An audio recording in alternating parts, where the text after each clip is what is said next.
This video is about the cloud computing lecture series, and this is the first video into the introductory course of cloud computing, and we will see what cloud computing is all about.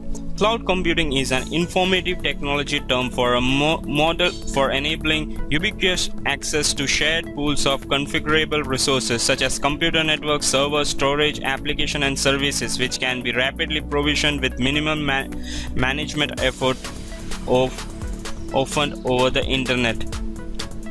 So that was a quick definition of what cloud computing was all about.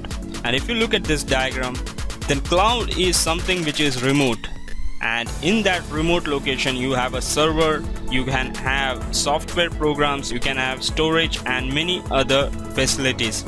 And what is seen is that through internet you can access the information present in the cloud with devices like mobile, smartphone, laptops, etc. So cloud can be viewed as a remote computing resources which contains resources like servers and computing power, storage, etc. So cloud computing platforms can be classified based on the deployment method and service they offered, and based on the deployment models you can classify cloud as public cloud, private cloud, hybrid cloud and community cloud. Some other classification are also present, but we'll not look into that right now. A cloud is called a public cloud when the services are rendered over the network that is open for public use. Public cloud service may be free. So a public cloud is something which can be accessed by anybody. So something is located in a public cloud, like your email services which you use are public cloud. You just need to create an account and you can access the cloud services that is provided. Also, Amazon Web Service provides some public cloud services. So public cloud is infrastructure operated solely for a single, or private cloud is again the other thing. The private cloud is infrastructure operated solely for a single organization, whether managed internally or by a third party and hosted externally. So private cloud is a cloud which is specifically designed for a single organization. The private cloud can be located on premise or on inside the organization, or it can be located outside, like it can be leased from a third party. There can be on-premise private cloud, and there can be the externally hosted private cloud. This type of private cloud is hosted externally with a cloud provider. And the other kind of cloud which is apart from the public and the private are hybrid. So hybrid cloud has both public and private cloud models. With a hybrid cloud, service providers can utilize third-party cloud providers. So hybrid cloud is used when the company has some part which is private and some part which is public. So a community cloud shares infrastructure between several organizations for a from a specific community with a common concern. Example: security, compliance, jurisdiction, etc., whether managed internally or by third party. So the people who have a common requirement lease a cloud service and they use it together. So such kind of arrangement is known as community cloud. So if you look at this diagram, then the private cloud can be on-premise or external. It is different from what the public cloud is. The public cloud is what is external and is owned by third party, and the bridge between the public and the private cloud forms a hybrid cloud. So again, this was based on the deployment, how the cloud services were classified. Again, you can classify the cloud computing services based on the service that these providers offer. So they can be classified as software as a service, platform as a service, or infrastructure as a service. So these are the three ways in which the cloud services can be classified. So again, if you look at this diagram, you'll see a cloud client, which is the person who will access the cloud service, which can be through a web browser, mobile app, or a graphical user interface.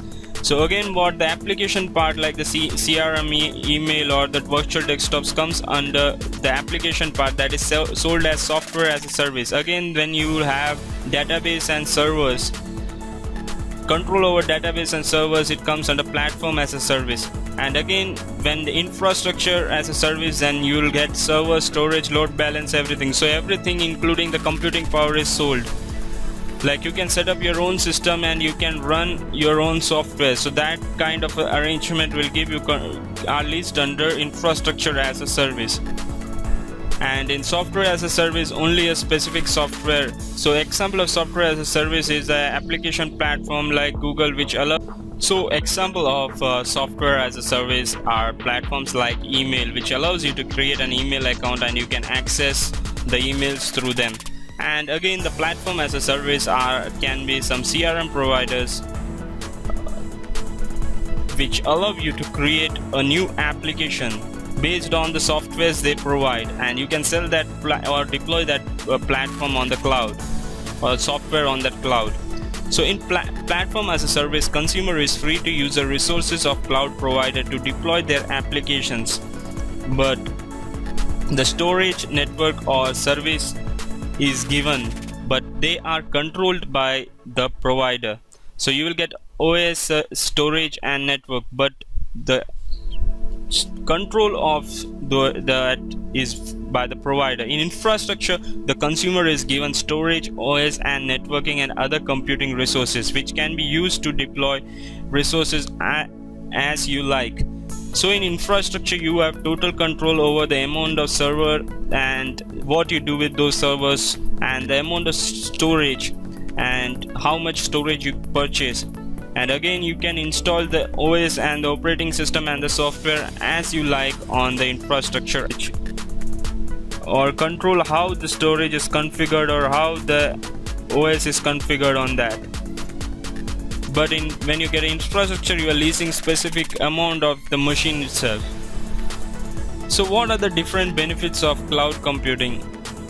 Again, cloud computing has something like reduced cost. Billing model is pay as you use or pay per use. And again, infrastructure is not needed to be purchased, like if you are setting up the whole system yourself. Again, you can use increased storage. There is maintenance of large volume of data has become a reality. There is also flexibility that you can quickly deploy your ideas. You don't need to wait for the setting up the whole system yourself in the cloud computing scenario. So again, cloud computing has some challenges. Some of them are like data protection. It is seen that some of the service providers are responsible. The service provider or the third party who will provide you this cloud computing is responsible for maintaining data and security of the enterprises who deploy their applications in cloud. So it's up to the enterprise to take a call on whether they want their data to be deployed in cloud or not, while they are not in the full control of the data. Again, there are some regulatory and compliance restrictions where the data needs of certain users or the end users cannot be taken out of the country, like in Europe. Some of the European countries' government regulation do not allow consumer personal information or other sensitive information to be physically located outside the state or the country. So those are some of the limitations. There are more limitations which can be there, or there are more things which you like to know. The references are given at the end of the video. You can go through the references to know more about cloud computing. That's all. If you like this introductory video, please do subscribe, like and comment.